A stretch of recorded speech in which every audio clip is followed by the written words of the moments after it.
National Weather Service in Shreveport has issued a severe thunderstorm warning for northwestern Ouachita Parish, southeastern Union Parish, until 8 p.m. Central Daylight Time.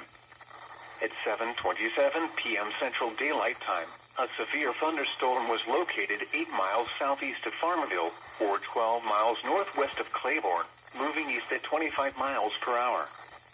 Hazard, 60 miles per hour wind gusts and quarter-size hail. Source, radar indicated. Impact, hail damage to vehicles is expected. Expect wind damage to roofs, siding, and trees.